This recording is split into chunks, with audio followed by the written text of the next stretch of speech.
Blockchain technology is a genuinely clever idea, but it is also just a tool with real strengths and real limitations. So in this video, we are going to strip away all the hype and explain what a blockchain really is, how it actually works, why people care about it, and just as importantly, what it is not. No jargon, just a clear explanation you will actually remember. Let us start with the plainest definition there is. A blockchain is a shared digital record book. That is it. Think of it like a notebook that keeps a list of records, usually transactions, like who sent what to whom.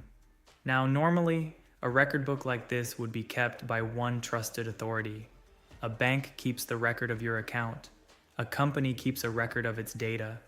There is one master copy and one owner in charge of it. A blockchain flips that idea on its head. Instead of one company holding the single official copy, a blockchain shares an identical copy of that record book across a huge network of computers all over the world. Everyone has the same book and everyone can see it, hold on to that image, because that one difference is the key to everything else.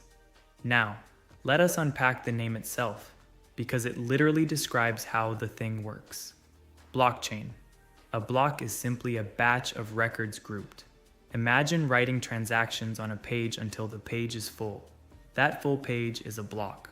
Once a block is full, it gets sealed and added to the end of a growing line of previous blocks. That line of blocks, linked together in order, is the chain.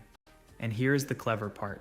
Each new block is cryptographically linked to the one before it, carrying a kind of digital fingerprint of the previous block. So the blocks are not just sitting next to each other, they are chained together in sequence, each one locked to the history that came before it. This is why it is called a blockchain. Blocks of records chained together in an unbroken permanent order.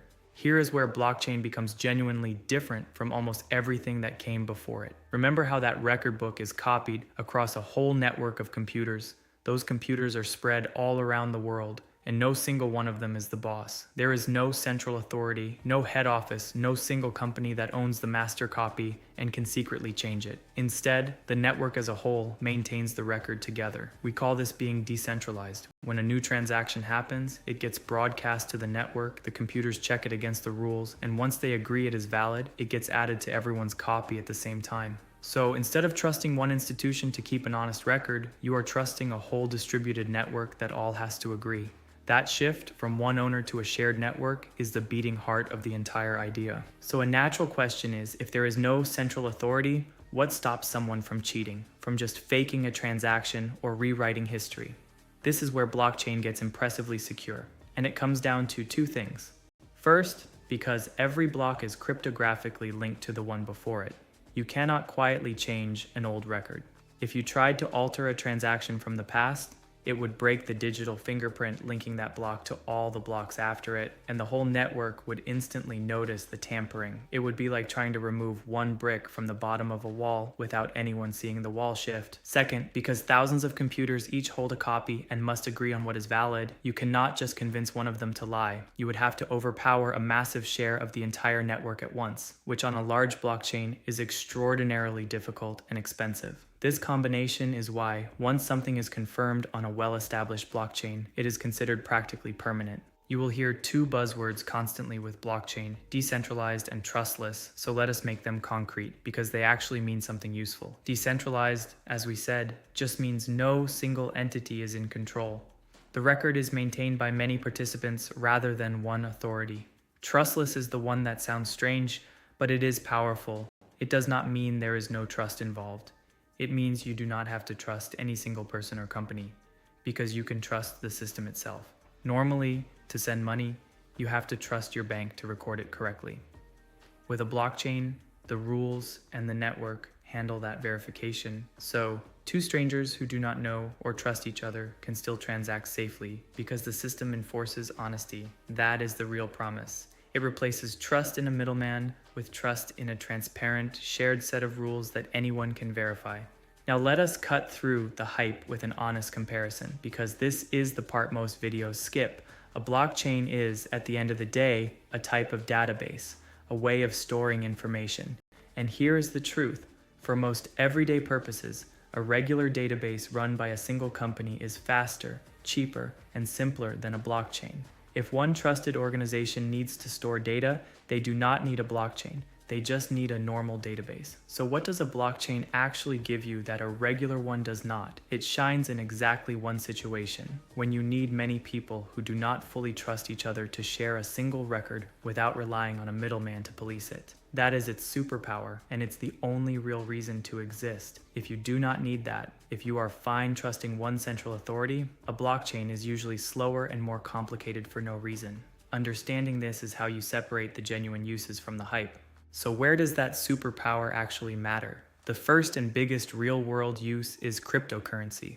Bitcoin was the original blockchain application, letting people send digital money to each other directly, without a bank in the middle, with the network keeping the honest record. That is a perfect fit for the technology. Beyond currency, blockchains can also run what are called smart contracts, which are programs that automatically execute agreements when conditions are met, again, without a middleman.